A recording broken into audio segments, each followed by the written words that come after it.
नसीराबाद में जुल्फकार मुगहरी की रिपोर्ट मुताबिक गवर्नमेंट बॉयज़ हाई स्कूल मोंदर इलाका में हेड मास्टर बहराम खान खोखर की मेज़बानी में एशियन तरक्याती बैंक के ताउन से तालके में जदीद तर्ज की तरह तामीर थींदड़ स्कूलन की आगाही ऐं औरतन के तालीम वसीले बराबर जा हक़ ॾियण लाइ सेप PID जे कोऑर्डिनेटर फ़खरुन्निसा कमर भमरो की सदारत में सेमिनार थियो। उन मौके ते सेप PID जे जेंडर मैडम फ़खरुन्निसा कमर भमरो, सेप जे जेंडर एक्सपोर्टर मैडम सीमा कंवल, सेप जे डेटा एक्सपर्ट अयाज़ अली संदीलो, ज़िले तालीमी ऑफिसर अल्लाह बख्श सुमरो, PP तालका नसीराबाद के सदर इंजीनियर खान मोहम्मद फुलपोटो आगाही मुहिम सेमिनार के खिताब कयो। चयो त सिंध हुकूमत एशियन बैंक की शराकत से सिंध में जदीद तर्ज़े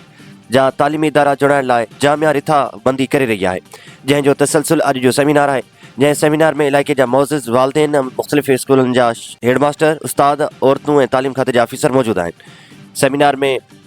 मोअज़्ज़िज़ वालिदैन हेडमास्टरनि ख़ासि करे औरतनि खां राय वठी रहिया आहियूं त स्कूलनि में औरतुनि लाइ कहिड़े क़िस्म जूं सहूलतूं मुहैया कयूं वञनि।